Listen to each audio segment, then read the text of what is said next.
Buenas tardes a todos y a todas. Bueno, volvemos a reencontrarnos como todos los jueves. Este es el jueves número 11 de la diplomatura que hemos denominado en Derecho Social, Movimiento de los Trabajadores y Cultura del Encuentro, en el marco de la Universidad de San Isidro, en la que venimos trabajando estos cursos, doctor Plácido Marín.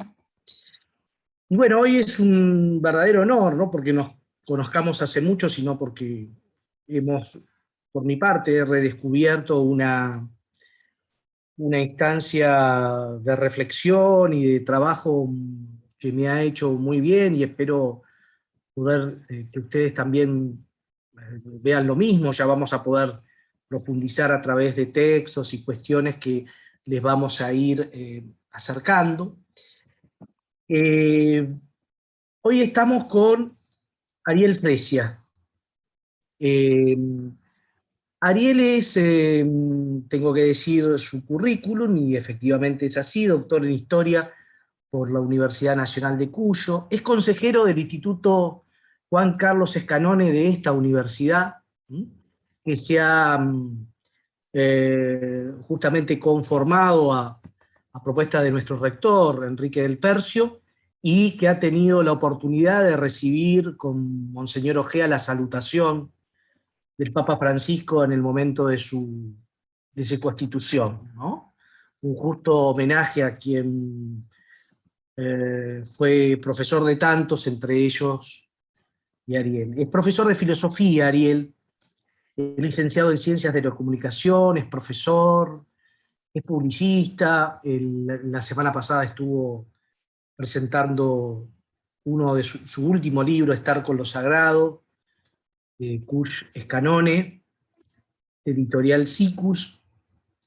Y con él vamos a conversar y abordar desde su sapiencia temas que son complejos, pero por ser complejos no dejan de tener la cordialidad de lo simple, ¿no?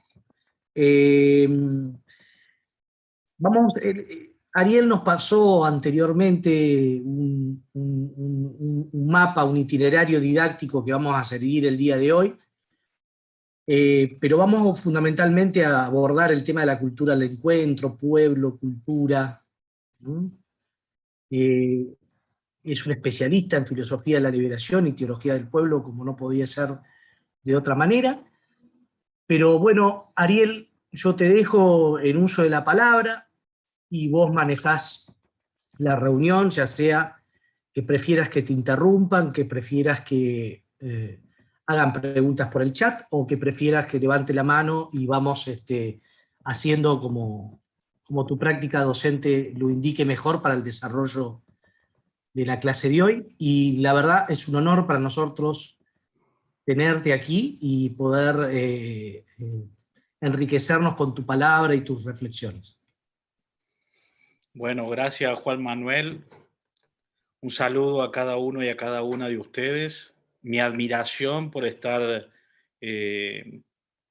prendidos en una capacitación de una diplomatura de este tipo, con todo lo que eso implica de tiempo, de recursos, de disponibilidad, etc.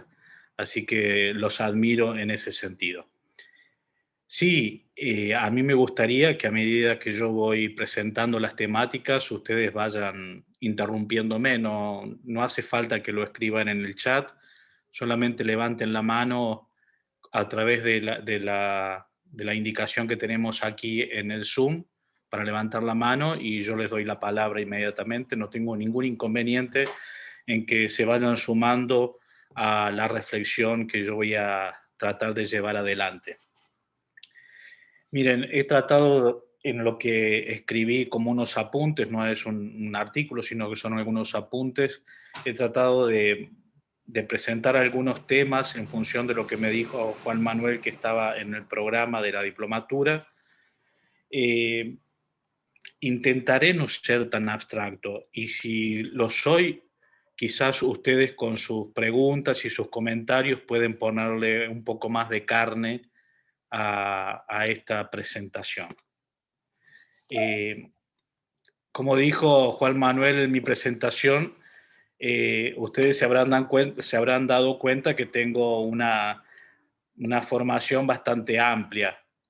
Mis enemigos, no tengo enemigos, pero este, aquellos que a veces, digamos, nos decimos algunas cosas para descalificarnos, dicen que soy enciclopédico.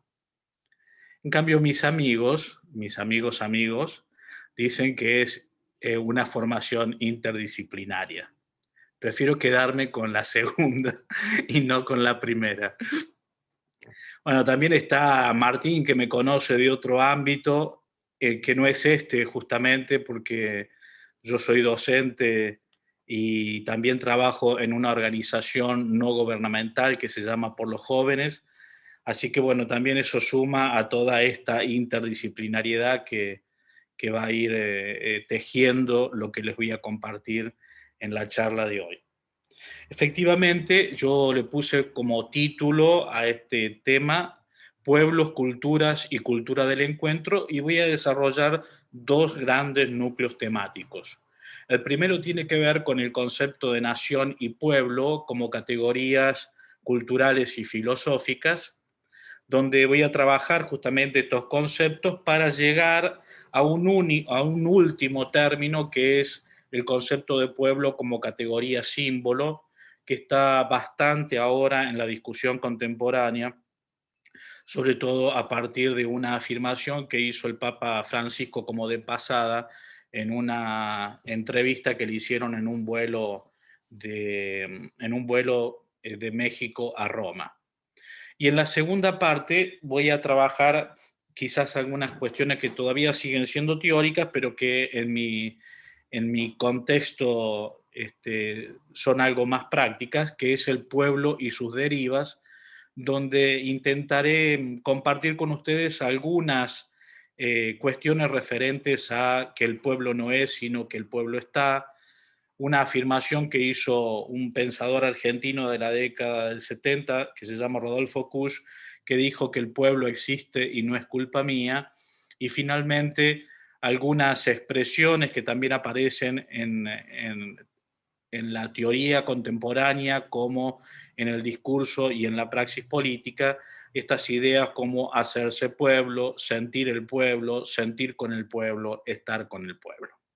Y voy a concluir con un apartado sobre cultura de la cultura del encuentro de culturas a la cultura del encuentro. Mi perspectiva es desde la filosofía y la teología latinoamericanas, especialmente a partir de la experiencia argentina, que tematizaron tanto pueblo como nación. A su vez, intentaré compartir con ustedes algunas repercusiones actuales de esa categoría y las derivas de la experiencia de pueblo. Y finalmente, me tomo el atrevimiento de conectar alguna de estas categorías con textos del magisterio actual del Papa Francisco.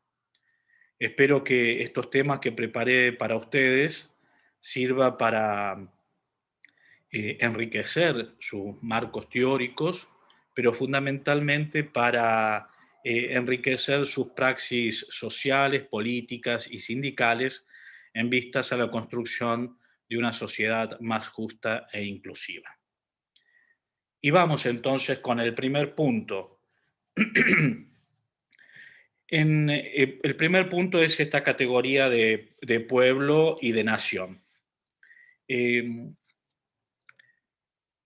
Para la corriente argentina de filosofía y de teología de la liberación, pueblo es tanto pueblo-nación como Juan Pueblo. Pueblo no es una categoría universal y dialéctica en el sentido filosófico a la Hegel, ni siquiera el universal concreto a lo Marx, como válido para todas las culturas y todos los pueblos sin distinción. El pueblo no es, sino que está histórica y geoculturalmente situado. Claro está que No se trata entonces de este universal abstracto que se daría de manera unívoca en cada cultura, cambiando solamente algunas cuestiones accidentales, la comida, el idioma, ni de un universal concreto que en forma de dialéctica subsume todas las diferencias en una unidad absoluta, donde desaparecen las particularidades. Esta concepción de pueblo que les presento es un universal situado. ¿Qué significa un universal situado? Un universal que se generaliza a partir de la experiencia particular y no al revés. De esta manera, el pueblo, desde esta concepción, se expresa en símbolos histórico-culturales, en ritos, en costumbres, en formas de vida, en lenguajes, pero nunca de manera unívoca o equívoca, sino siempre de manera analógica, porque de lo particular a lo universal, a esta universalidad situada, solo podemos acceder de manera analógica. Pero por eso mismo, porque podemos acceder de manera analógica, no se agota en la particularidad la universalidad, ni la universalidad anula la particularidad. El concepto de pueblo y de popular en estas perspectivas del pensamiento argentino alude fundamentalmente a un sujeto comunitario, no un individuo. Pueblo es un sujeto comunitario que tiene una experiencia histórica común, un estilo de vida común y también un destino político común, que algunas veces se configura como un proyecto histórico de largo alcance y otras veces de manera explícita de un proceso político de corto alcance, es decir, conseguir o lograr el poder, por ejemplo, en el caso de algún partido político, de pueblo identificado con un partido político. Designa, por lo tanto, pueblo un sujeto colectivo histórico-cultural y ético-histórico. Desde la experiencia histórica del peronismo en la Argentina, pueblo también se concibió como una comunidad orgánica y en términos de la doctrina peronista como la comunidad organizada. El grupo, hago alusión a esto porque el grupo de filosofía y de teología de la liberación desde Argentina compartieron esta fuente, por decir, histórico-cultural que fue el peronismo, o sea, en sus orígenes como el peronismo de la década de los 70. Estas corrientes argentinas tematizaron también a pueblo, como les decía al principio, como una categoría símbolo y extrajeron las consecuencias para la praxis política, social y cultural. ¿Por qué? Porque para la praxis política, social y cultural, pueblo es tanto esta comunidad organizada, nación, como Juan Pueblo.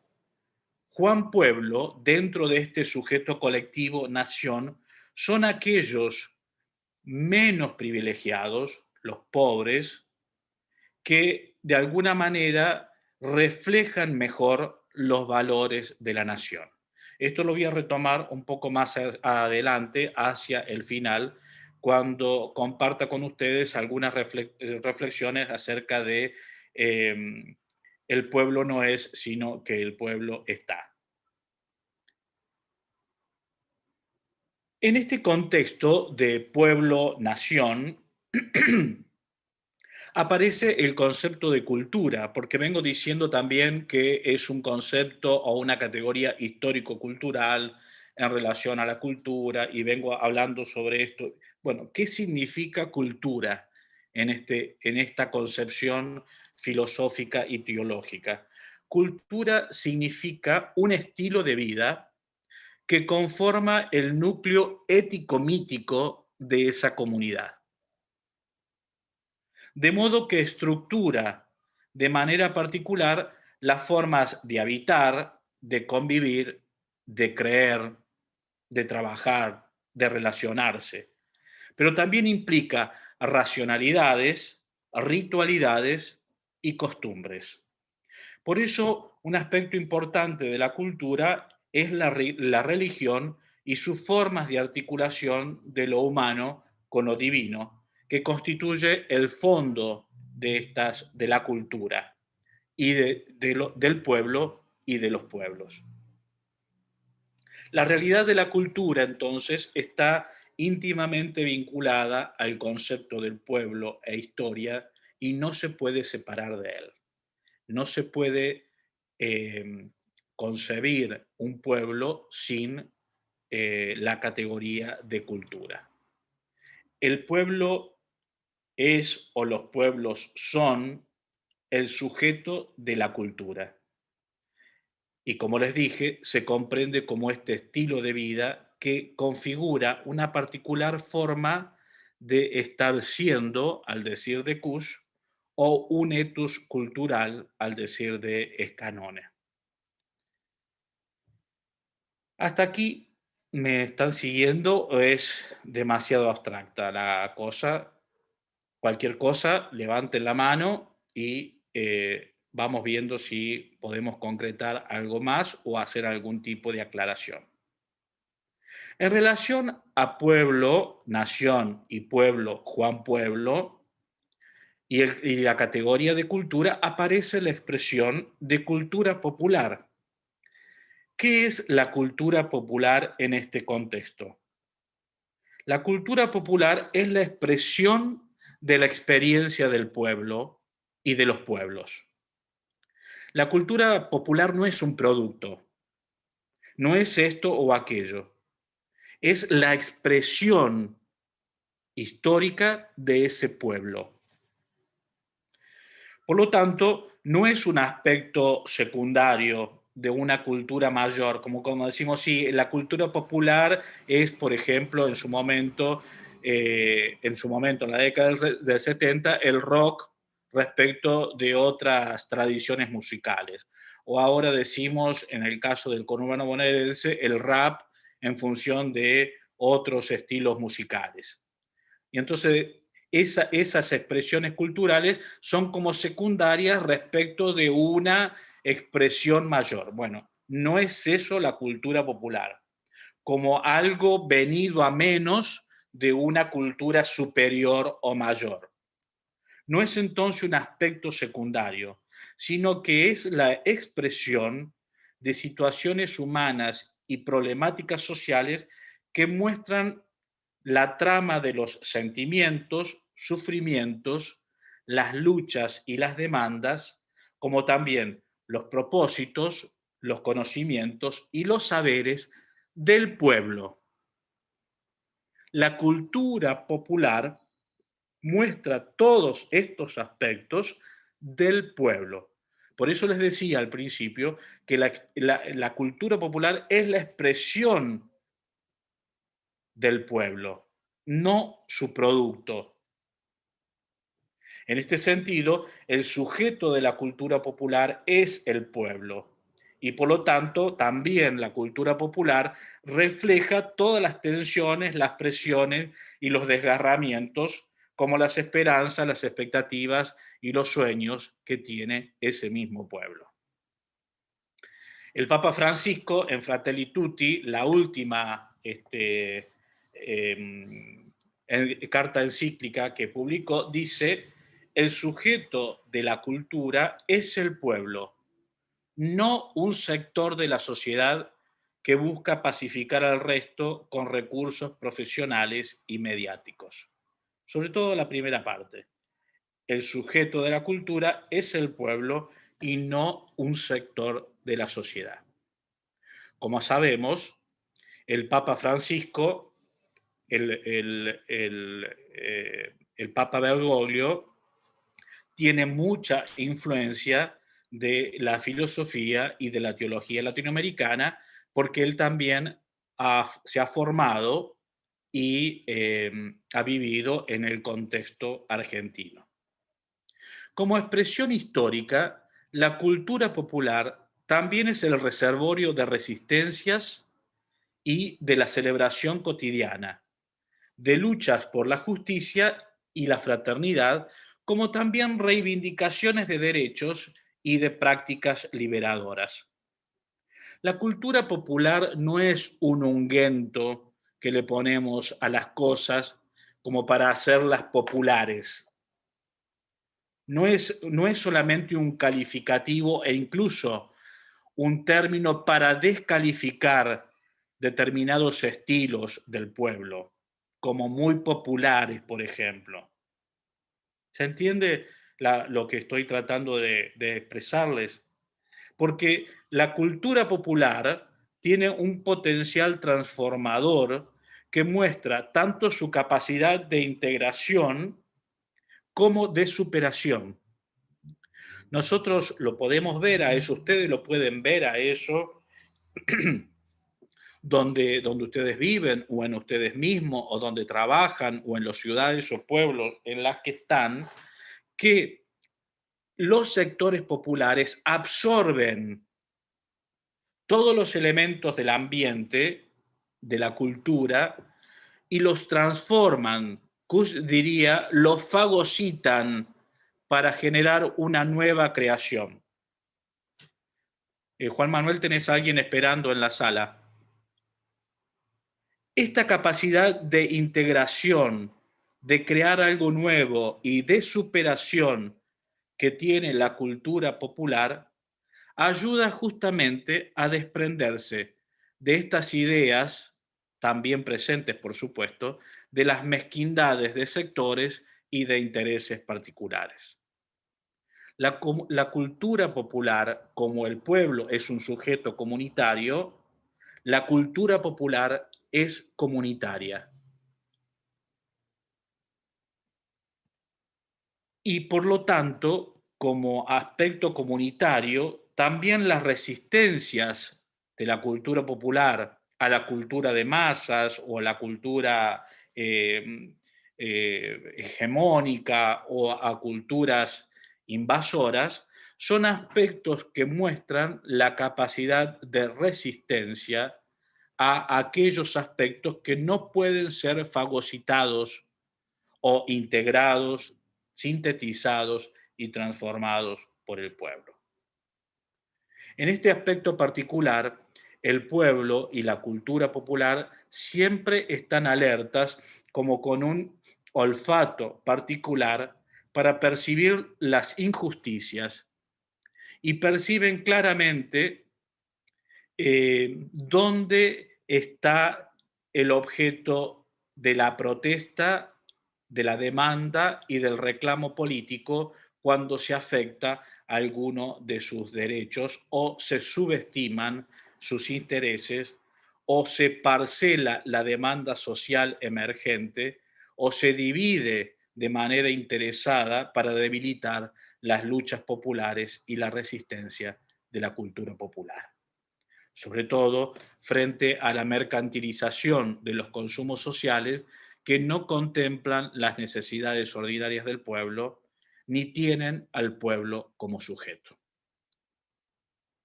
Yo no sé si se durmieron porque los veo ahí algunos, a otros no los veo, pero si tienen dudas, preguntas, comentarios, van levantando la mano y les voy dando lugar. Ariel, aprovecho, Sí. porque justo este punto inicial era uno de los que yo me había anotado porque me parece central para nosotros, ¿no? Que tiene que ver con esta, ¿cómo relacionarías vos todo este planteo de entender al pueblo como universal situado, como sujeto comunitario, como comunidad organizada, con toda esta tendencia de estas últimas décadas que pone el acento más bien en lo individual, en lo particular, en demandas de minorías, en el tema de la subjetividad? Te lo pregunto así medio bruto, digamos, pero creo que entendés lo que te planteo, Sí, ¿no? sí. Y te puedo responder también brutamente, Martín, porque es justamente uno de los aspectos de la cultura hegemónica que invade la cultura popular o que presiona la cultura popular o que presiona la cultura del pueblo, si ustedes quieren, ¿no? Sin embargo, fíjense en que el pueblo se resiste a esto. Frente, por ejemplo, a situaciones como sálvese quien pueda, desde el pueblo se siguen organizando como pasó en el 2001, por ejemplo, o ahora también, se siguen organizando para comprar juntos, para enfrentar situaciones, compartiendo los recursos, eh, manifestando por demandas sociales de satisfacción de necesidades insatisfechas, como también por derechos, no solamente por la comida, por el techo y la tierra, sino por otras necesidades también más cercanas, ¿no? O sea, yo creo que hegemónicamente el neoliberalismo como la posmodernidad son individualistas, y la cultura popular, el pueblo, tiene mayoritariamente una tendencia o tiene en su impronta la comunitariedad. Por eso siempre los consumos culturales digitados desde las hegemonías intentan hacer mella en la cultura popular. Y lo vemos a veces, ¿no? Lo vemos a veces en los barrios cuando algunos individuos en el barrio operan individualmente y no comunitariamente. Pero en los barrios saben quiénes son esos y a veces se organizan justamente para atenuar la individualidad de algunos sujetos en el barrio. También pasa en las organizaciones, cuando hay intereses sectoriales o marcados intereses personales. También pasa lo mismo, las organizaciones se reagrupan fuerzas para justamente tener en cuenta más los bienes comunitarios o las necesidades comunitarias que la satisfacción de necesidades individuales. Bueno, no sé si te respondí, pero intenté hacerlo, Martín. Bueno, avanzo sobre el último punto de esta primera parte, que es el pueblo como categoría símbolo.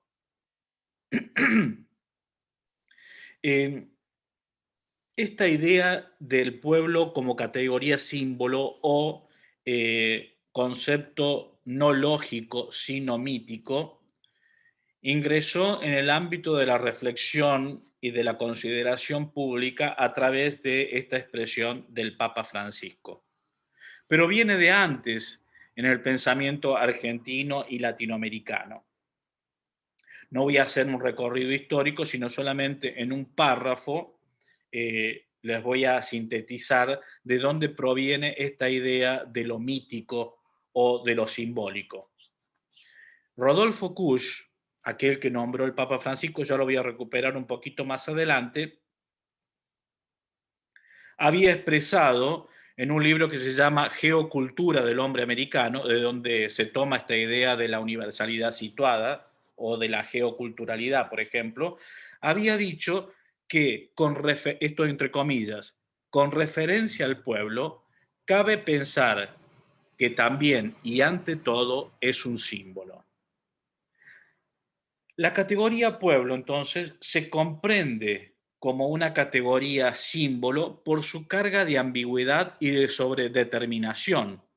No se puede decir el pueblo está aquí o está allá. Es decir, como símbolo excede la capacidad de la definición, pero no por defecto, sino por virtud, porque la desborda.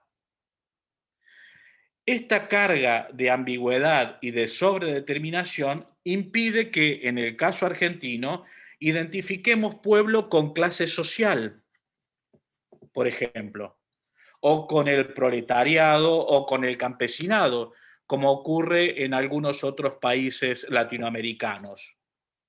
En el caso argentino es mucho más difícil concebir el pueblo.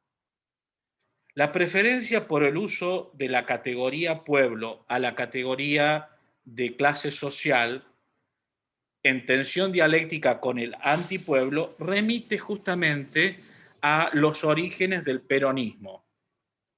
Y la categoría pueblo-antipueblo como diferente a clase está en la génesis del concepto por el carácter histórico que tuvo el peronismo en su concepción, donde pueblo no es clase, sino un sector de la nación. Un sector de la nación. Y ese sector de la nación fue identificado en el primer peronismo como los descamisados, por ejemplo, o el cabecita negra. Después, en los otros peronismos, a través de su evolución histórica, ha habido otras tematizaciones. Pero fíjense en que se tematiza pueblo no diciendo quién es, sino dónde está, dónde lo vemos al pueblo. ¿Dónde vemos el pueblo hoy? No es para que me respondan, es una pregunta retórica que después voy a retomar un poco más adelante. Por lo tanto, pueblo no es una clase, un subgrupo o una fracción social. Es un sector colectivo del etos cultural nación y dentro de la nación un sector particular, Juan Pueblo, quien representa los mejores valores, costumbres e ideales de la nación, del pueblo nación. Bergoglio había mencionado en el año 2010, en el marco de Hacia un centenario con justicia y solidaridad, que el pueblo no es un concepto racional, sino una categoría histórico-mítica. De esa manera, quería disminuir ciertos malos entendidos respecto de las derivas políticas de sus intervenciones respecto de pueblo. Pero en las conversaciones que el Papa tuvo después de esa entrevista que dio a los periodistas en el vuelo de regreso de México a Roma, dio una entrevista a Dominique Bolton, un periodista y politicólogo francés, donde salió un libro, después salió un libro Política y Sociedad, me parece que se llama, ahí se los digo, porque lo tengo por acá.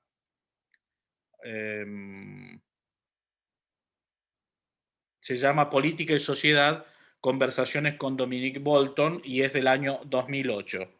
Bueno, en ese libro, el Papa Francisco le dice a Bolton: hay un pensador que usted debería leer, Rodolfo Kusch, un alemán que vivía en noroeste de Argentina, un excelente filósofo, muy bueno. Él fue quien me hizo comprender una cosa. La palabra pueblo no es una palabra lógica, es una palabra mítica. Mítica, no mística, mítica.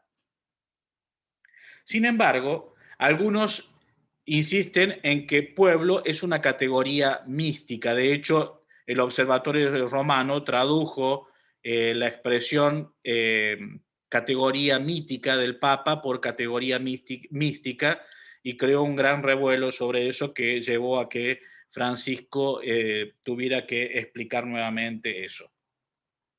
Sin embargo, les decía, hay algunos que insisten de que la categoría mítica de pueblo en el Papa Francisco proviene de Guardini y no de Rodolfo Kusch. Sin embargo, en ningún momento dice el Papa Francisco en su libro ni en sus alocuciones: si quieren comprender la categoría mítica de pueblo, recurran a Guardini. Dice: recurran a Rodolfo Kusch. Es cierto que Francisco conoce a Guardini porque estuvo escribiendo la tesis doctoral allá por finales de los 70, principios de los 80, pero pueblo como categoría mítica hay que remitir, para pueblo como categoría mítica, hay que remitirse al pensamiento argentino, particularmente al pensamiento de Rodolfo Kusch. En la encíclica Fratelli Tutti aparece esta idea de el pueblo no lógico, sino mítico. Me tomo el atrevimiento de leerlo y si quieren tomar nota, es en el número 158 de Fratelli Tutti. Pueblo no es una categoría lógica, ni una categoría mística. Si lo entendemos en el sentido de que todo lo que hace el pueblo es bueno, o en el sentido de lo que el pueblo es, o sea, ¿es una categoría angelical? No, es una categoría mítica. Cuando explicas lo que es un pueblo, utilizas categorías lógicas, porque tienes que explicarlo, ¿cierto? Hacen falta, pero así no explicas el sentido de pertenencia a un pueblo. La palabra pueblo tiene algo más que no se puede explicar de manera lógica. Ser parte de un pueblo es formar parte de una identidad común, hecha de lazos sociales y culturales. Y esto no es algo automático, sino todo lo contrario. Es un proceso lento, difícil, hacia un proyecto común. Y también hay una mención a la categoría pueblo como categoría mítica en el mismo Fratelli Tutti número 173. Dejo allí para terminar la primera parte. ¿Quieren hacer alguna pregunta, comentario? Ariel, ahí tenemos una pregunta del Zoom. Ah, perdón, sí, yo no la vi. No tenés por qué verla. De Gustavo Ramírez, que te manda un saludo, lo está siguiendo en vivo. Se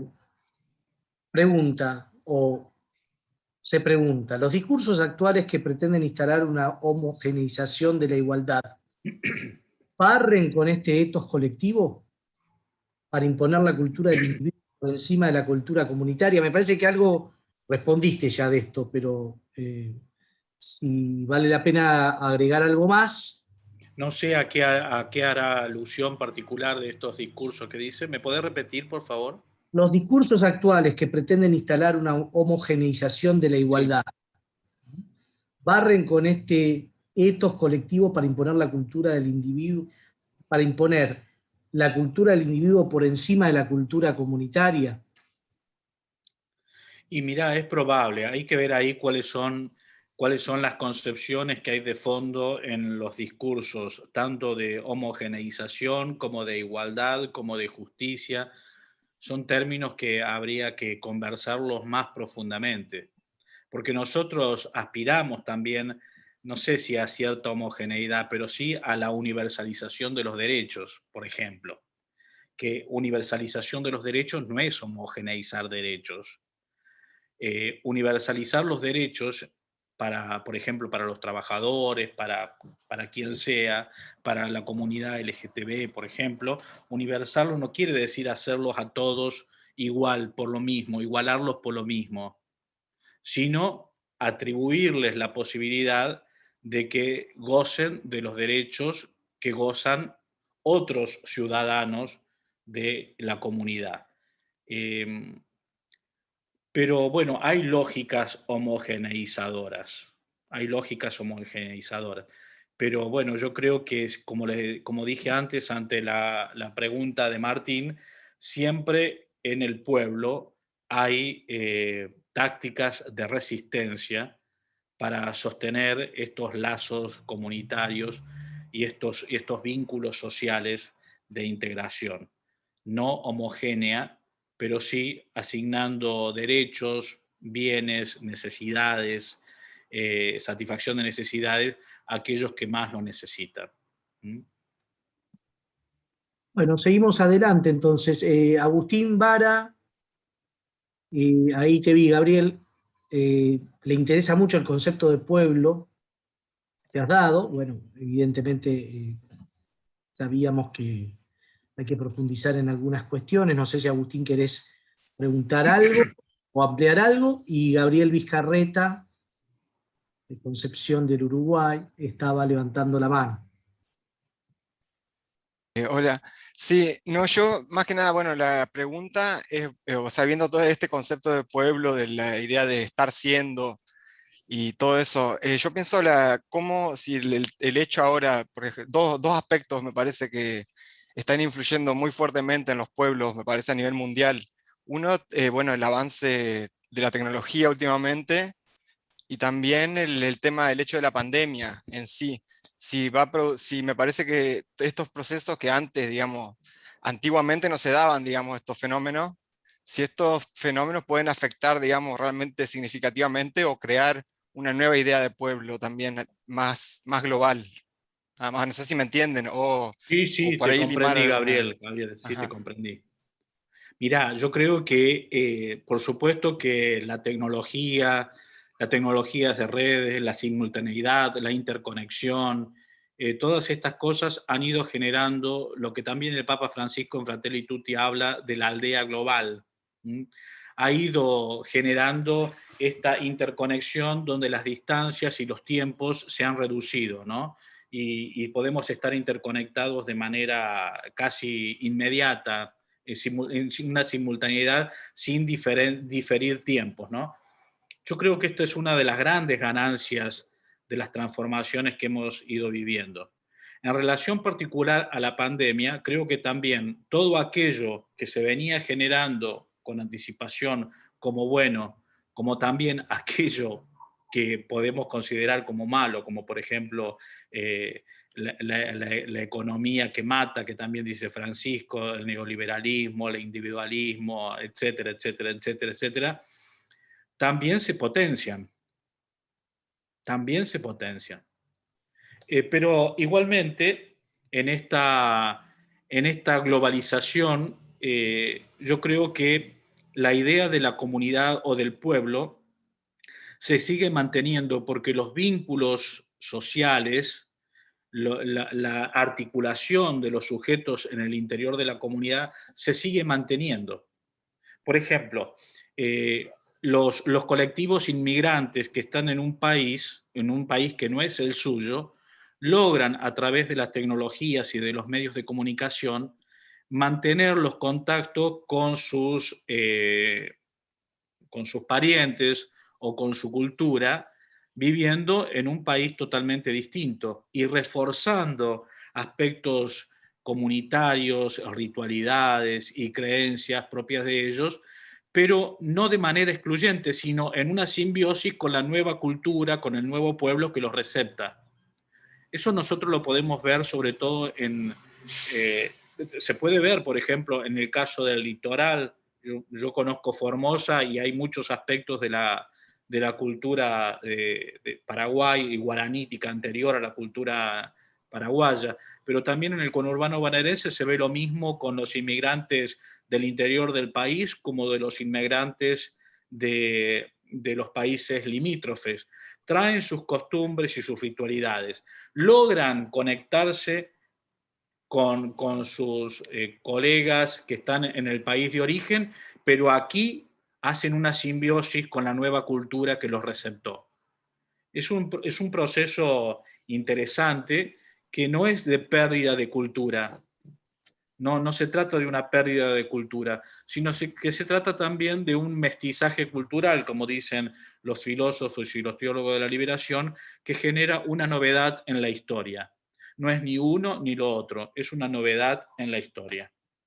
Yo creo que no hay peligro de que desaparezcan estas concepciones de pueblo, porque así como se puede potenciar lo malo, también se puede potenciar este valor que es la comunitariedad y los vínculos sociales en el pueblo.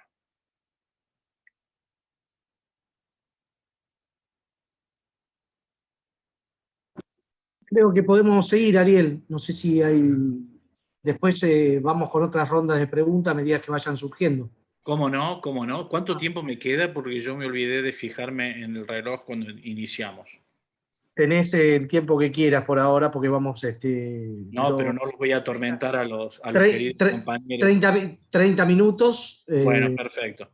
más. Entonces, bueno, En esta segunda parte sobre el pueblo y sus derivas voy a tomar algunos aspectos que yo consideré más concretos, pero me parece que siguen siendo teóricos. Pero igual, las repercusiones que generan ustedes, como le dije en la introducción, le van a dar carne también a esta presentación.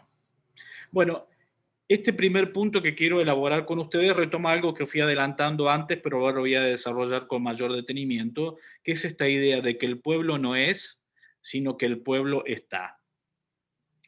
En el ámbito del pensamiento filosófico, teológico argentino, surgió esta pregunta sobre si el pueblo es o el pueblo está en la década de los 70, sobre todo cuando en Argentina se estaba trabajando en el ámbito sociopolítico y teológico, filosófico, las repercusiones del Concilio Vaticano II en América Latina, que fue concretado en el encuentro de Medellín, de obispos de Medellín. Y Argentina llega con el documento de San Miguel en el año 69. Allí se plantea fuertemente esta noción de pueblo que yo les estuve explicando antes. Pero se suma esta pregunta: ¿quién es el pueblo? ¿O el pueblo dónde está? Esta idea del pueblo, quién es o dónde está, sobre todo se vio como una necesidad acuciante para distinguirlo del antipueblo, de aquellos que oprimen al pueblo, de aquellos que usan al pueblo o de aquellos que matan al pueblo, al menos en ese periodo histórico. Voy a comentar entonces esta idea de el pueblo no es, sino que el pueblo está. Y para eso me valgo de un autor, un teólogo argentino, que es Lucio Gera, que se refleja esta idea en dos entrevistas. Una entrevista que es de 1990 y otra que es de 2009. En la primera entrevista le preguntan a Lucio Gera dónde está el pueblo o cómo podemos ver al pueblo, y él dice que el pueblo se ve en la marcha histórica. Y se plantea además que ¿dónde lo podemos localizar el pueblo? En la marcha de la historia. ¿Dónde podemos leer pueblo? En la marcha de la historia. Porque precisamente el pueblo no solo hay que buscarlo, dice Gera, en las organizaciones, en los partidos políticos o en las estructuras, sino que el pueblo está o se manifiesta en los acontecimientos. Está haciendo referencia a un acontecimiento histórico de pueblo, o a varios, pero aquí en particular a uno de ellos, que es cuando el 17 de octubre. Es decir, allí se ve dónde está el pueblo, no quién es, sino dónde está el pueblo, en un acontecimiento histórico en particular. Y dice, de manera textual, es clave leer los signos de los tiempos en la marcha histórica del pueblo. Bien, y en la segunda entrevista, que también hay aspectos interesantes y complementarios respecto del pueblo, se lo ve en la marcha histórica, con la idea de subsuelo. El pueblo está en el subsuelo de la nación. Y hay que aprender a reconocer ese conjunto que es el pueblo. Dice expresamente Gera, ante todo hay que decir que el pueblo está en el subsuelo. Hay una cierta reacción contra la visión marxista que puede localizar bien la clase, pero el pueblo, ¿dónde está? La clase sí sabemos dónde está. No es el que no tiene trabajo, en la visión marxista, el que no tiene trabajo es un lumpen, no es el que no va a marcar la historia. La clase es el que tiene trabajo industrial, más que el de servicios. En la Argentina, la presencia de Perón hace posible juntar a todos, el de servicio, el industrial, a la muchacha que trabaja en la casa de familia, ese recoger un conjunto es algo muy nuestro de la historia argentina. Fin de la cita. Esa entrevista es una que le efectuó Virginia Scuy en el año 2009, pero apareció publicada en 2015 en la revista de Teología de la Universidad Católica de Villa Devoto. Fíjense entonces, ¿dónde está el pueblo? No es fácil identificar dónde, porque en la teoría sociológica es más fácil identificar la clase social, pero el pueblo ¿dónde? Entonces, fíjense, se complementa en esta segunda entrevista aquello que había dicho en la primera de los 90. Acá dice, el pueblo está en el subsuelo y esa idea de recoger en un conjunto a todos, al de servicio, al industrial, a la muchacha que trabaja, etcétera, en ese ahí está el pueblo. Allí vemos al pueblo. Porque el pueblo, vuelvo a insistir, retomando la primera entrevista, el pueblo se lo ve en la marcha de la historia. Sin embargo, hay dos textos que son como la prehistoria de esta concepción de Lucio Gera en estas entrevistas, que está en la base de su pensamiento, que es el libro, que es la Pastoral Popular, que escribió un jesuita, Fernando Boazo, reflejando el pensamiento del equipo de la COEPAL, que era el equipo episcopal de Pastoral Popular. Y el segundo texto que está en la base de esto es El pueblo ¿dónde está?, que fue un documento elaborado por el Movimiento de Sacerdotes para el Tercer Mundo de Capital Federal. Allí aparecen estas ideas también de manera muy patente, y que les digo que están en la prehistoria de lo que dice Gera en las entrevistas. Dice, por ejemplo, en el documento de El pueblo ¿dónde está?, de los sacerdotes del Tercer Mundo. Dice, pueblo, además de ser quienes experimentan, dice, además, al ser quienes experimentan más al desnudo la opresión a la que pueden estar sometida una nación, los pobres son quienes van a la delantera de las aspiraciones comunes. En este sentido, los pobres representan privilegiadamente a todo el pueblo y señalan las grandes pautas conformes a las cuales se podrá conquistar la libertad del todo. Esta idea de que desde los pobres al todo, la libertad del todo, de las necesidades de los pobres a las grandes pautas de la nación, es muy interesante en relación a aquel concepto que le había dicho antes al principio sobre la universalidad situada. Es decir, se piensa la universalidad no como algo abstracto que baja e informa a todos los sujetos, sino que sube desde los sujetos, sobre todo de los menos privilegiados, y desde allí sí se puede pensar la justicia, la libertad, la dignidad para todos. No desde arriba, sino desde abajo. Porque desde arriba, si se piensa desde arriba, se excluye a los de abajo. Si se piensa desde abajo, es más incluyente que desde arriba. Y el texto de Fernando Boazo dice, que es este texto sobre qué es la pastoral popular, no obstante, dice, este etos es originario de un sector numéricamente mayoritario, el de los pobres, los necesitados, los humildes, que no pueden singularizarse, en quienes se expresa de algún modo la universalidad, como si ellos fuesen abarcativos de todo el pueblo-nación. Bueno, esto como muestra simplemente de esta idea de que el pueblo no es, sino que el pueblo está.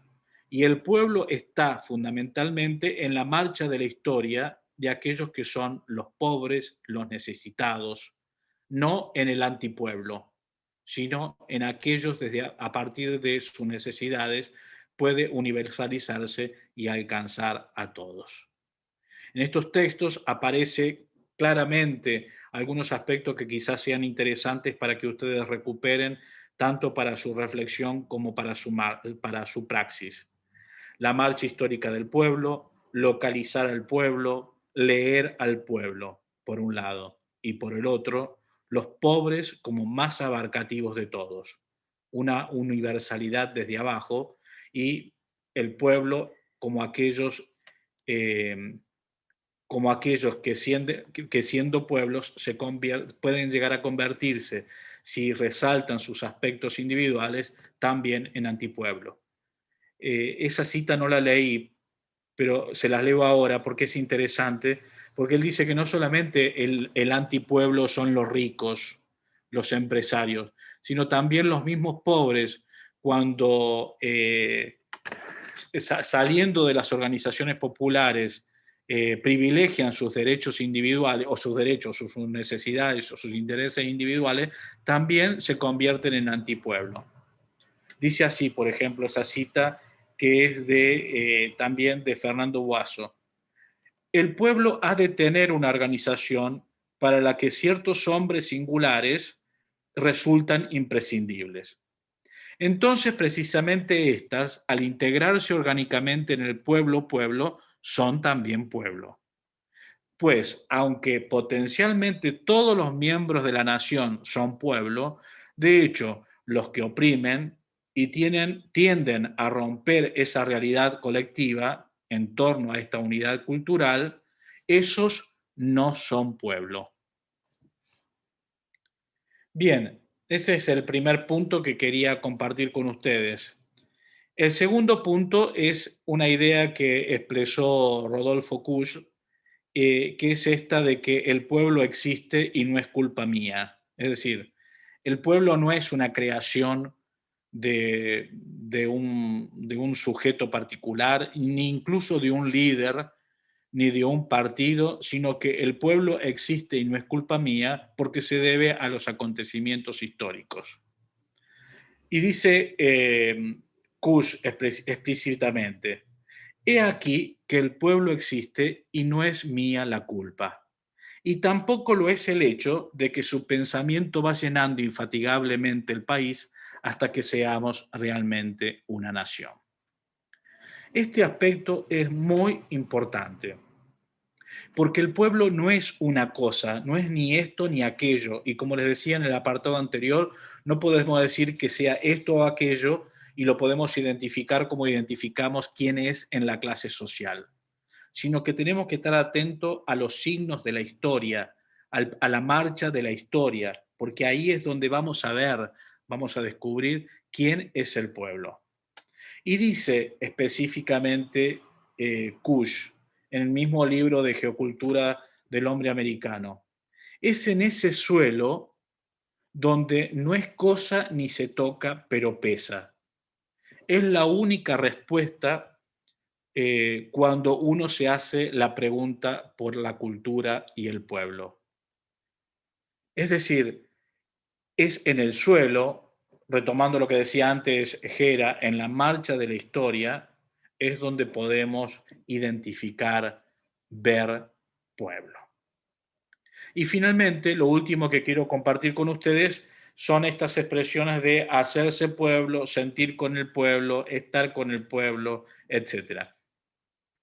En el pensamiento filosófico argentino, como ya les dije, que concibió pueblo como categoría símbolo, siempre han considerado indispensable para el pensamiento, para que aún siendo abstracto sea un pensamiento que contenga al pueblo, el lenguaje de la praxis popular, de la cultura y de los movimientos populares. Es decir, si bien es un pensamiento abstracto, esta idea del pueblo como categoría símbolo es muy abstracto, los filósofos y los teólogos latinoamericanos y argentinos lo pudieron sistematizar de esa manera a partir justamente del lenguaje de la gente, del pueblo, de su cultura y de los movimientos propios del pueblo. no es una abstracción, sino que es una interpretación a partir de una experiencia histórica popular. En este sentido, entonces, ellos mismos plantearon que no podían pensar ni filosófica, ni teológica, ni políticamente pueblo, si no sentían con el pueblo y si no estaban con el pueblo. Estos aspectos, no solamente para los filósofos, los teólogos y los políticos de la liberación, sino está presente también en la militancia, porque la militancia comprende justamente su acción estando en el pueblo o siendo parte del pueblo, pensando con el pueblo y sintiendo con el pueblo, para a partir del pueblo proponer propuestas o proponer acciones de resistencia y superadoras de la situación en la que se encuentran. Y no propuestas para el pueblo, como si el pueblo fuera un objeto ajeno, sino con y desde el pueblo como un sujeto, no objeto de la acción política, sino sujeto de la acción política. Aquí quiero nombrarles también algunas expresiones del Papa Francisco que me parecen significativas. En Evangelii Gaudium 220 dice: para convertirse en pueblo, perdón, es todavía más y requiere un proceso constante en el cual cada nueva generación se va involucrando. Y en Fratelli Tutti 77 dice: como el viajero ocasional de nuestra historia, solo falta el deseo gratuito, puro y simple de querer ser pueblo, de ser constantes e incansables en la labor de incluir, de integrar, de levantar al caído, aunque muchas veces nos veamos inmersos y condenados a repetir. No, bueno, acá copié mal la cita, pero lo dejamos ahí, levantar hasta el caído.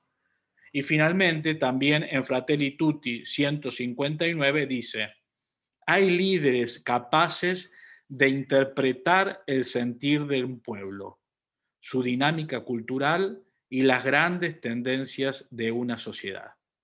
El servicio que prestan, aglutinando y conduciendo, puede ser la base de un proyecto duradero de transformación y crecimiento que implica también la capacidad de ceder lugar a otros en pos del bien común.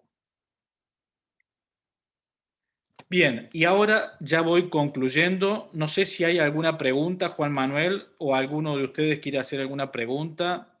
¿Están bien hasta ahora? ¿Están muy desconcertados? ¿Están, no sé?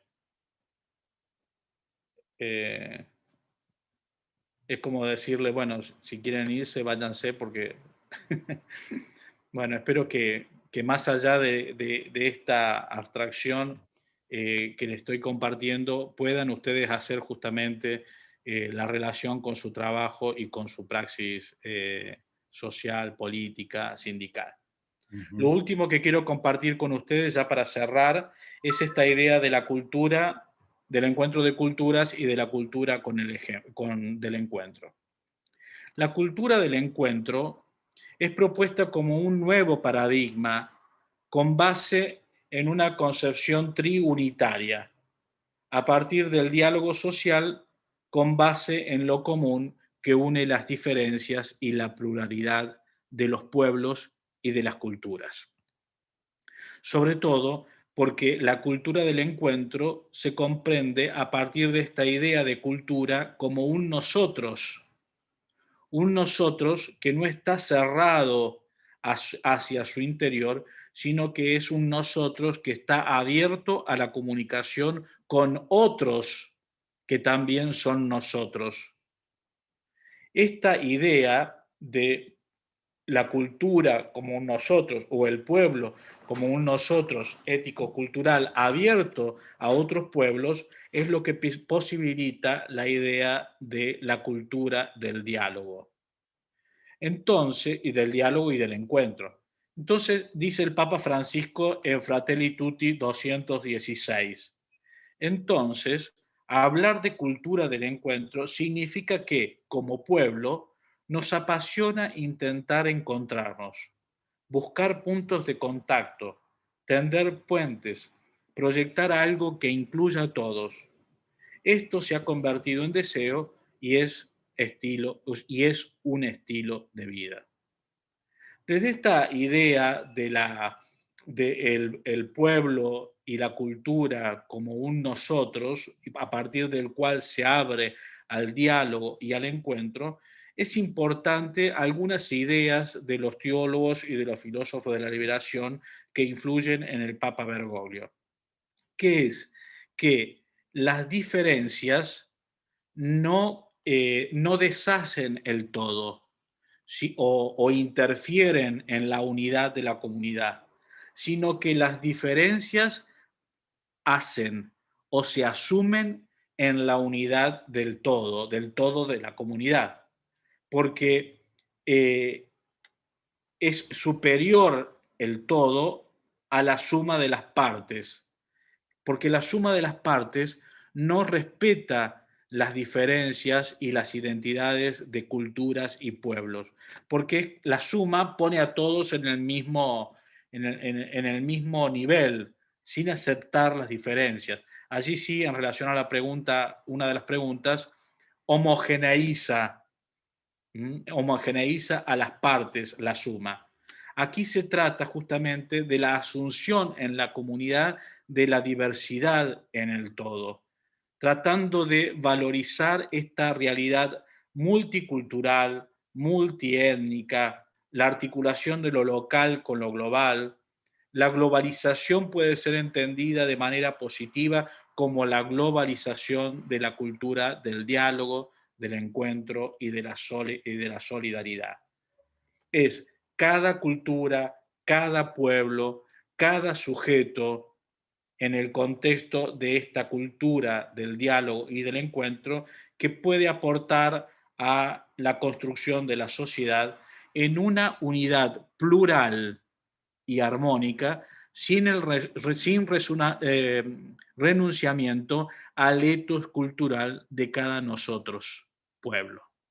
Este es un aspecto muy importante, porque a veces, qué sé yo, quizás en el diálogo y, no sé, convenciones más de tipo estratégica, siempre se intenta de que alguna de las partes ceda y la otra gane, y decimos que eso es un diálogo, la construcción de un diálogo o un consenso de las partes, etc. El consenso de las partes en este tipo de articulación estratégica no es lo que el Papa Francisco comprende como cultura del diálogo y del encuentro. En la cultura del diálogo y del encuentro, nadie tiene que renunciar a su cultura para poder entrar en el diálogo, sino que es con su cultura, con su estilo de vida, con sus valores y creencias, que entra en diálogo con otros. Ciertamente que cuando hay que tomar decisiones y consensos, habrá que articular algún tipo de posicionamientos en donde uno desabsolutiza su propia posición y su propio interés para lograr el bien común. En el punto 215 de Fratelli Tutti, el Papa dice: la cultura del encuentro es un estilo de vida tendiente a conformar un poliedro que tiene muchas facetas, muchísimos lados, pero todos formando una unidad cargada de matices. Este punto es impresionante. Unidad cargada de matices, no homogeneización de las partes, ya que el todo es superior a las partes. El poliedro, continúa el Papa, representa una sociedad donde las diferencias conviven complementándose, enriqueciéndose e iluminándose recíprocamente. Hasta ahí la cita del Papa, Fratelli Tutti 215. En síntesis, a partir de la propuesta de la categoría símbolo pueblo, de cultura como estilo de vida situado y analógico de un pueblo, que se abra a la novedad de otros pueblos y de otras culturas igualmente situados como él, desde este nosotros ético-cultural, es que es posible pensar una cultura del diálogo. Es más, desde esta unidad plural analógica, no equívoca ni unívoca de las culturas y de los pueblos, es posible pensar el diálogo entre culturas. La unidad plural es el núcleo más difícil para asumir en la construcción social, en la construcción política, para construir esta cultura del diálogo. De lo contrario, será otra cosa, una negociación, pero no un reconocimiento y un enriquecimiento mutuo desde lo propio de cada uno, de cada pueblo y de cada cultura. Bueno, hasta allí, ahí termino. Entonces ahora sí, hablen ustedes, pregunten, comenten. A lo mejor no tienen preguntas, pero sí tienen comentarios. Hay derivas, repercusiones, sensaciones, etc. Bueno, están los micrófonos abiertos para decir lo que quiera.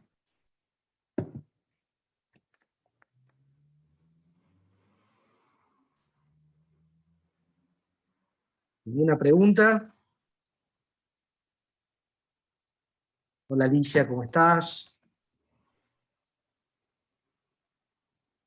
Bueno, está todo muy claro. Mira, acabo de ver que Martín colgó donde está el libro. ¿Está en PDF, Martín, el libro ahí? A ver. Sí, se puede, ahí donde dice descargas, ahí se baja en PDF y se lee bastante Perfecto, bien. está buenísimo. Ese libro, El pueblo donde está, del movimiento de los sacerdotes para el tercer mundo, tiene una actualidad inusitada. Si lo leen, se van a dar cuenta. Y muy, muy claro aparte, con un lenguaje muy claro, muy directo, está bueno. Perfecto. Lo vamos a tener que tomarlo como material entonces. Eh, eh, tengo Yo, una, Juan sí, tengo Manuel, una pregunta, una nueva pregunta de Gustavo, a ver, ahí va. que está en el YouTube. ¿Los movimientos sociales son quienes en el último tiempo han interpretado esta idea de pueblo? Sí, y eso lo dice mi maestro Juan Carlos Escanone.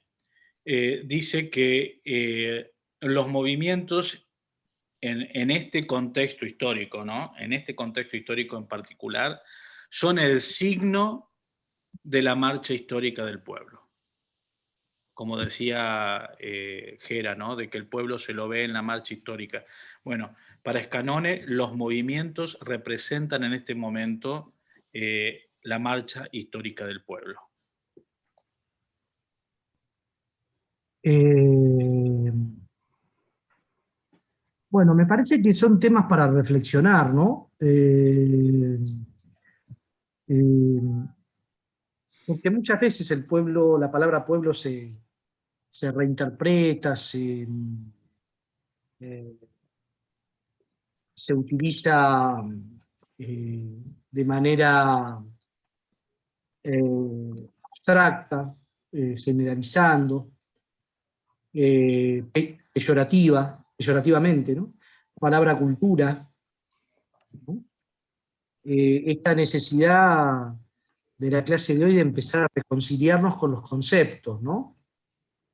Con las cosas. Bueno, la palabra cultura nosotros la venimos asociando al saber, ¿no? Y Ariel ha demostrado que la cultura está en las cosas, en el devenir histórico, ¿no? Pero realmente nosotros lo terminamos asumiendo, decimos, este tipo tiene cultura, esta persona no. Eh, Cualquiera habla desde el pueblo o en nombre del pueblo, no haciéndose carne de la situación como un concepto, como decía Ariel, mítico, y también que se hace presente en el devenir histórico de una nación. Me parece que son cuestiones que tenemos que interrogarlos, porque muchas veces utilizamos terminología y naturalizamos alguna terminología de manera muy fácil, muy inocua, muy vacía de contenido. Por ejemplo, cuando se analiza, Ariel está analizando mucho en esta asociación civil que mencionaba por los jóvenes, la impronta de las nuevas culturas que tienen que ver con los nuevos conceptos, ¿no? que la juventud se está dando, que son también formas de resistencia, ¿no? La situación del conurbano, donde hay ese me quedó muy patente ese mensaje de mantener las raíces pero abriéndose a lo nuevo, refiriéndose a los migrantes que no se olvidan de dónde viene, pero a su vez se cohesionan, se integran en esa comunidad, ¿no? Y me parece que un poco es el devenir de la historia en mayúsculas del pueblo argentino, ¿no? Eh, bueno, ahí Elisa Espínola, bueno, agradece la exposición, obviamente que eso lleva un proceso para poder analizar las palabras que se repiten, ¿no? Cultura, pueblo, unidad, encuentro. ¿Dónde esta clase tenemos una herramienta para tomarlo? Sí, es una aproximación, tampoco nos pidamos que Ariel haga milagros solamente en una clase, pero sí yo lo que quería, o lo que tratábamos de hacer, es despertar, poner en cuestión muchas cosas que se dicen, ¿no? Y por ahí nombres que uno va tomando, se empieza a familiarizar, empieza a leer, empieza a tirar de una puntita, ¿no? En el arte de filosofar, y empieza a ver algunas cuestiones, ¿no? Ariel da muchos talleres sobre este y otros temas, ¿no? Me parece muy importante resignificar todo esto. Martín, yo no sé si hacer un resumen, pero ¿qué nos puede quedar en el tintero? A ver, Gabriel. Bueno, te voy a dar la palabra a Gabriel Vizcarreta primero y después vamos a... La última, disculpen, no, pero se me surgió No, una no. duda filosófica. Justo Ah, qué porque bueno.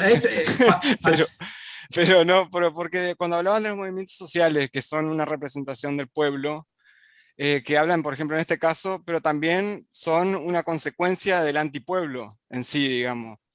En el sí, digamos, con el tema también mucha gente, la exclusión social o el tema de la avaricia por ahí, del capitalismo también. Entonces, mi pregunta es, ¿puede haber pueblo sin antipueblo o son conceptos antagónicos, así que tiene que existir sí o sí?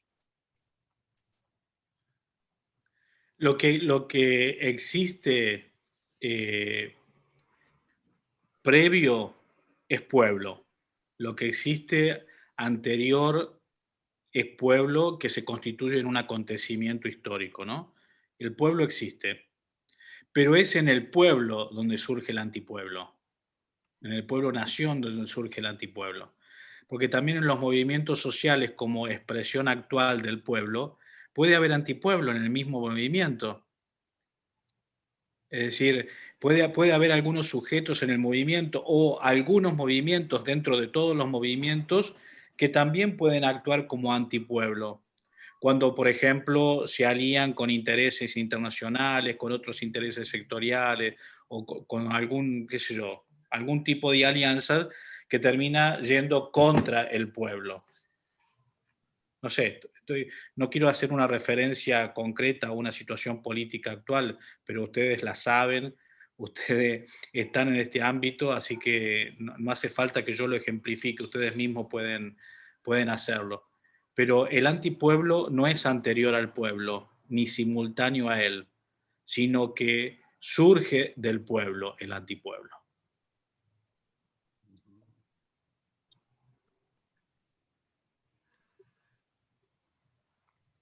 Martín. Bien, me parece obviamente muy rico y muy desafiante el aporte de Iván, de Ariel, son esos aportes, yo creo, estratégicos, ¿no? De fondo. Es como que nos da un lenguaje, una perspectiva, una mirada, que a veces en este fragor de comunicacional y de tendencias, uno le cuesta recuperar lo nodal, ¿no? Y mientras lo escuchaba, me hacía eco varios aportes que hemos ido trabajando a lo largo de estos encuentros, que me parece que estas herramientas que Ariel nos compartió nos ayudan a fijar, ¿no? Nosotros mismos, por nuestra extracción, la mayoría de los que estamos acá, estamos ligados y conectados porque somos parte de una tradición organizativa, popular muy fuerte que está reflejada en el movimiento sindical, ¿no? Que tal vez, y por ahí hasta le podríamos sacar el tal vez, ha sido desde la década del 70, desde la dictadura militar para acá, uno de los sectores a los que más, justamente yo creo, toda esta tendencia antipueblo ha buscado debilitar, desaparecer, reprimir, y últimamente yo le agregaría confundir, ¿no? A tal punto que muchas veces uno percibe en los propios trabajadores cierta, yo no lo digo con una imagen, cierta a veces alergia, como que terminamos mirándonos con los ojos o con la mirada del antipueblo, ¿no? Como si lo sindical fuera algo negativo, ¿no? Con este torpedear de asociar lo sindical a, ¿no? lo corrupto, lo que, poniéndolo en un lugar diferente al colectivo de los trabajadores. Y nosotros sabemos, tanto como muchos y muchas veces como pocos, que existen obviamente expresiones contrarias, o en esta categoría de Ariel, antipueblo dentro de nuestro movimiento, pero sabemos que la mayoría, la inmensa mayoría de los que estamos en estas organizaciones sostenemos y estamos arraigados en esta tradición de la cultura del trabajo, de la necesidad de defender lo colectivo, porque es la única manera en que podemos defender derechos, y esto lo hemos comprobado incluso con sangre en los últimos 40 años de la historia de nuestro país. Y en ese sentido yo creo que hay una valorización muy fuerte de nuestro propio estar, jugando con las categorías que tiró Ariel, nuestro estar siendo trabajadores, nuestro estar siendo sindicalistas, es un tesoro, un valor muy fuerte, y que me parece que este aporte de Ariel nos ayuda también a repensar, a fortalecer, y que necesitamos, como nunca, creo yo, aportarlos al colectivo, aportarlos con y desde nuestro pueblo, ¿no? Hemos trabajado en otros encuentros la necesidad de fortalecer este encuentro entre movimiento sindical y movimientos sociales, ¿no? En esta figura que hablamos del movimiento de trabajadores, ¿no? Poniendo como una categoría clave en este acontecer como pueblo, esta categoría de trabajadores, ¿no? Y del valor del trabajo como herramienta para seguir construyéndonos como pueblo y como nación. Así que me parece que las herramientas y la mirada que Ariel nos compartió, como que fortalece y enriquece este camino que vinimos haciendo. Así que Ariel, nada, agradecerte muchísimo. La verdad que es muy claro y muy valioso el aporte. Te vamos a pedir más aportes que nos puedas pasar, de escritos y tal, que podamos compartir con los compañeros y las compañeras. Desmuteate. Ahí está, muchas gracias, Martín. En el chat estuvieron poniendo algunas expresiones mientras estabas hablando, que son muy importantes, tanto de Alejandro como Sebastián, como Valeria. No las voy a tomar, sino solamente decir que son muy importantes los aportes que han hecho y los comparto. Es decir, en la nación, el pueblo pobre o el pueblo trabajador o el descamisado en su momento o ahora las víctimas históricas de las injusticias, etcétera, o los excluidos también, no solamente los trabajadores, sino también los excluidos, son aquellos que en el pueblo han sido objeto del despojo del antipueblo, que también es pueblo, ¿no? Así que comparto lo que dice Sebastián, muchas veces por intereses y alianzas que están fuera de la nación. Y también lo que comentaban Alejandro como Valeria, es decir, el pueblo necesita de líderes. Los líderes son los que aglutinan las demandas sociales. En una cadena de demandas, diría Ernesto Laclau, que son contingentes, porque los líderes no son eternos. Los líderes son en un momento histórico, no para siempre. Ciertamente que después algunos pasan a la historia, otros no. Pero el líder en el momento histórico de la marcha del pueblo es contingente. Y esto es porque el pueblo también en su marcha va viendo quiénes carismáticamente pueden hacer que digamos, cristalicen esas demandas que el pueblo está manifestando. O sea que es muy importante el líder. Un líder surge en un momento histórico. En otros habrá otros líderes, no los mismos, ni imitaciones de un líder anterior, sino nuevos en función del contexto histórico en el que se desarrolla la marcha del pueblo. Bueno, muchísimas gracias. Muy interesante compartir con ustedes. Agradezco la invitación que me hizo Juan Manuel a partir de que nos conocimos en otro espacio formativo.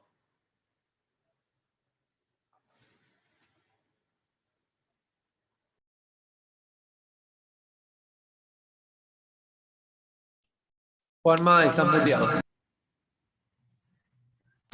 Perdón, nos vamos pensando, decía, es lo importante, y bueno, le agradecemos a Ariel el esfuerzo, a todos ustedes. Sé que no es una temática habitual, pero creo que es necesario reflexionar sobre estas cuestiones que en realidad son la profundidad de la vida, ¿no? Porque si no después manoseamos todo, ponemos todos, como dice el tango, en el barro todos enlodados, ¿no? Y me parece que el tema es empezar a reflexionar sobre estas cosas. Muchas gracias, Ariel, muchas gracias a ustedes por haber estado. Nos quedan solo 2 clases. La siguiente es una clase sobre autorreforma sindical, que es un tema que vamos a tomar y que fue impulsado hace 10 años por la Central Sindical de las Américas. Después vamos a cerrar el 5 de agosto con la doctora y amiga de la casa, Emil Secuda. Le volvemos a agradecer a Ariel su presencia, su trayectoria docente, por haber trabajado mucho para esta clase, para nosotros. Y bueno, y seguimos en contacto. Nos vemos el jueves que viene. Que estén todos bien. Un abrazo a la distancia y bueno, y los saludamos a Ariel también. Abrazo, compañero. Abrazo, Hasta muy buena luego. clase, muy buena. Chao, Nos vemos. hasta luego. Hasta Gracias, la Ariel. próxima. Luego nos vemos.